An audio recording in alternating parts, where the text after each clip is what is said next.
Hello दोस्तों, सबसे पहली जो न्यूज़ आ रही है वो आ रही है फ्रेपीएस की तरफ से। तो मैंने आपको पिछली वीडियो में बताया हुआ था कि यंगस्टर ने भी एक स्टोरी डाली हुई थी आईआईटी बॉम्बे को लेकर, साथ ही जो पर म्यूजिक है उन्होंने भी डाली हुई थी, साथ ही जो फ्रेपीएस हैं वो तो काफी ज्यादा गुस्सा हो गए थे। मैंने आपको उनकी एक क्लिप भी दिखाई हुई थी, तो उनकी कुछ और क्लिप्स आई हुई हैं, क्या कुछ हुआ था आप खुद देख सकते हो। हो गया भाई, आर्टिस्ट बुला यहाँ पे काट रखे सेट, ना खाना दिया ना पैसे दिए ना ट्रैवल दिया, यहाँ बुला के सेट काट दिया। इनका कोई ऑर्गेनाइजर नहीं है जिससे बात कर सके कि भाई पानी कहाँ है, पानी तक नहीं है यहाँ पे। ये है आईआईटी बॉम्बे, ये है, और ये है ऑर्गेनाइजर हमारे। ये दिखा भाई, चैनल दिखा अपना, ये है ऑर्गेनाइजिंग टीम। ये जाएगी इंस्टाग्राम पे,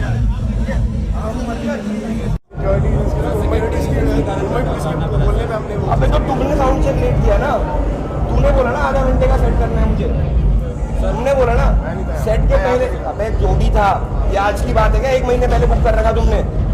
क्रेडिट लेने तुम सारे एक साथ आते होगे कि हमने ऑर्गेनाइज करा है। तुम अगली बार बुला लेना किसी रैपर को यहाँ पे,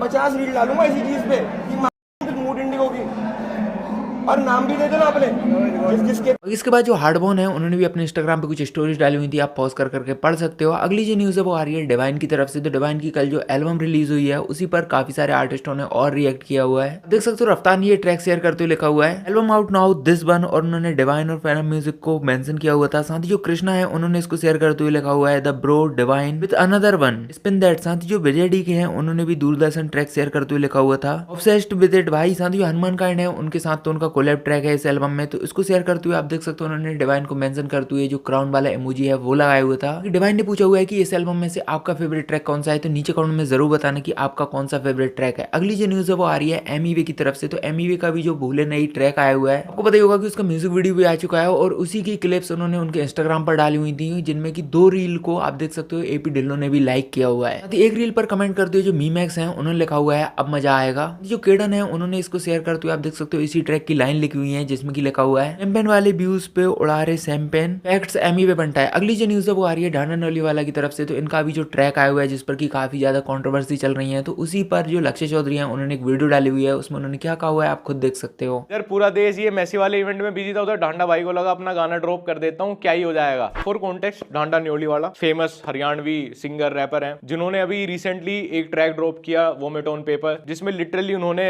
तथ्य थूक दिए कागज के ऊपर हमारे देश की करंट स्थिति पे। आस्था के नाम पे पाखंड हो रहा है इतना के यूथ का धर्म तक विश्वास जावे उठता। गाने में काफी सारी लाइनें थी एकदम आग, जिनके ऊपर विवाद हुआ, बट एक लाइन जिसको अब उन्होंने चेंज कर दिया, तो उसको वापस यहाँ पे प्ले करने का कोई मतलब नहीं बनता। इस लाइन में ढांडा ने पाखंडी फ्रॉड बाबाओं के बारे में बात की थी। दिक्कत ये हुई कि इस लाइन के बाद सारे फ्रॉड पाखंडी बाबाओं ने अपनी स्पिरिचुअलिटी, तपस्या, अध्यात्म छोड़कर फोन उठाया और ढांडा के इस गाने पे सोशल मीडिया पे बैन लगाने को बोला। इवन किसी एक्चुअल रियल साधु संत के बोल नहीं हो सकते, बट लिटरली इन लोगों ने धमकी दी कि ये जहां मिले इसको वहीं मारो, और ये एक बार हरियाणा आके दिखाए, एक बार ये इंडिया आके दिखाए, तो इसको हम बताएंगे। बाबा होने के नाते मैं तेरे को चैलेंज करती हूँ, अगर तू सही में एक बाप का बीज है, तेरी माँ ने कहीं और कुछ ऐसा गलत काम नहीं किया, तो तू मना टकरी, मैं बताऊंगी तेने। हुआ क्या, अगेन गाने की लाइनें चेंज हो गई हैं, आर्टिस्ट हार चुका है, हम सब लोगों की जीत हो गई है। अब मुझे एक बात बताओ, जो बंदा कमर्शियली ऑलरेडी इतना हिट है, जिसके शोज बिक रहे हैं, इतनी अच्छी रॉयल्टी कमा रहा है, हर जगह फेमस है, हरियाणवी रीजनल सिंगर से पूरा इंटरनेशनल सिंगर बन चुका, वो उसको क्या जरूरत है कंट्रोवर्सी करके फेम कमाने की। इस गाने में 36 मुद्दे थे, लेकिन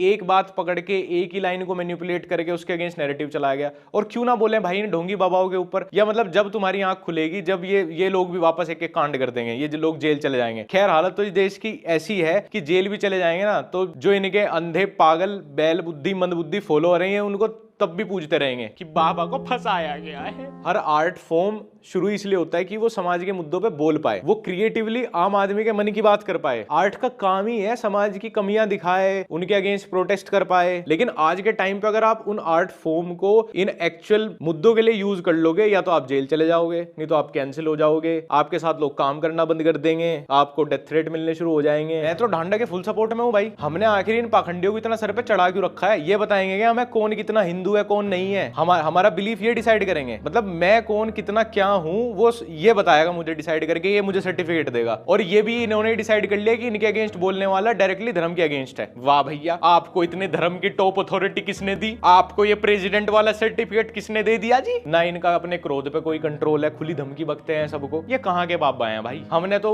बचपन से आज तक ऐसे बाबा नहीं देखे। जब तक इतना स्कैम, इतना फ्रॉड नहीं था, बहुत लोग थे जो अच्छे ऋषि मुनि तपस्वी बाबा थे, भगवाधारी थे। हमने तो बचपन से बहुत अलग तरह के लोग देखे थे। ये सोशल मीडिया आते ही भाई मेरे तो समझ से बाहर हो गए, क्या खेलोगे? तो हमसे भी तगड़ी पीआर चला रहे हैं अपनी। और जो रियल अध्यात्म को फॉलो कर रहे हैं ना, जो रियल स्पिरिचुअलिटी में है, जो असली बाबा हैं, जो असली ऋषि मुनि हैं, जो असली तपस्वी हैं, मुझे नहीं लगता कि उन्हें इस सब चीज से कोई आपत्ति होगी। जहां पाखंडियों की बात हुई है, ये तो वही वाली बात हुई, चोर की दाढ़ी पे तिनका, वही निकल के आए, उन्हें सबसे ज्यादा मिर्ची लगी। कुछ लोग का जो है मैच्योर, जो समझते हैं चीजों को, लेकिन उनका कहना ये है, जब मैंने भी स्टोरी डाली थी उनका रिप्लाई इतना था बस कि भाई पहली बात तो ढांडा ऑस्ट्रेलिया में बैठ के इंडिया के इश्यूज पे बोल नहीं सकता, वो इनके हिसाब से थोड़ा कम इंडियन है। दूसरा, उसने पाखंडी बाबाओं पे तो बोल दिया हमारे धर्म के, लेकिन वो मौलवी पे, ये जो झूठे फ्रॉडी झाड़ फूंक लगाने वाले दूसरे धर्म में जो पाखंडी है, उनके पहले उनके ऊपर बोले। मतलब ये कैसा डिफेंसिव मोड है यार, कि अगर कोई दूसरे धर्म में खराब है, अच्छी बात है ना, वो उनके लोग झेल लेंगे, वो उन्हें तो खराब करेगा। ये हम इसमें ऐसे कैसे कह दें कि हमारे धर्म में जो खराब है उसके बारे में मत बोलियो, पहले उनके धर्म में जो खराब है उसे बोल, फिर हम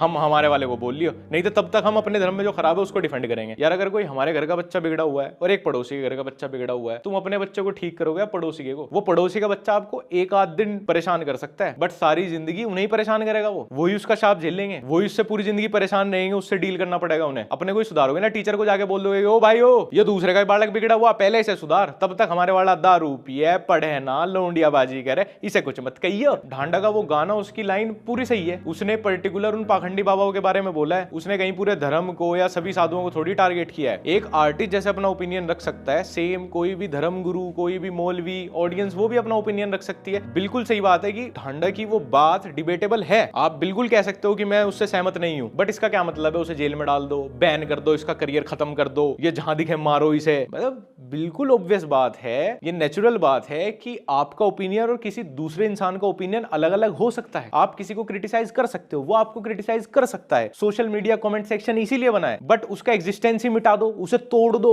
उसे खत्म कर दो, ये क्या बात हुई? और यही रीजन है यार, एक से एक talented artist, mostly regional artist, गाड़ी, दारू, लड़की, यही सब के अराउंड गाने बनाते हुए रह जाते हैं। उनकी आर्ट फॉर्म यहीं से शुरू होती है, यहीं खत्म हो जाती है कि बस डीजे पे बजने वाले, शादियों में बजने वाले गाने बना दो, कोई कैची हुक वाले। क्योंकि जब भी वो रियल सोसाइटी वाली प्रॉब्लम से बात करते हैं तो पता ही है तुम्हें, करियर खत्म होने की कगार पे आ जाता है तुरंत। लोग मारने पीटने के लिए ढूंढने लगते हैं, उनका एड्रेस, उनकी फैमिली के बारे में डिटेल्स निकालने शुरू कर देते हैं। फिर कौन ही रिस्क लेगा? और भाई कोई अपने लिए थोड़ी करेगा यार ये सब। सबको इजी मनी, आर्टिस्ट की लाइफ में इजी मनी के बहुत तरीके हैं। वही कैची वाला कमर्शियल कंटेंट बनाते रहो, पैसे कमाते रहो। सोसाइटी की प्रॉब्लम पे कोई बोल रहा है तो भाई आपके लिए, आपकी फ्यूचर जनरेशन के लिए ही बोल रहा है। इस फुल वीडियो की लिंक आपको डिस्क्रिप्शन में मिल जाएगी। साथ ही जो विशाल ददलानी है, उन्होंने ढांडा नौलीवाला के इसी ट्रैक को शेयर करते हुए आप देख सकते हो लिखा हुआ है शेर बोले सच, और उन्होंने ढांडा नौलीवाला को मेंशन भी किया हुआ है। साथ ही जो बाली का नया ट्रैक आया हुआ था, उसका म्यूजिक वीडियो भी आ चुका है, तो इसकी भी लिंक आपको डिस्क्रिप्शन में मिल जाएगी। बाकी इस वीडियो में इतना ही, अगली वीडियो में फिर मिलते हैं, तब तक के लिए बाय बाय।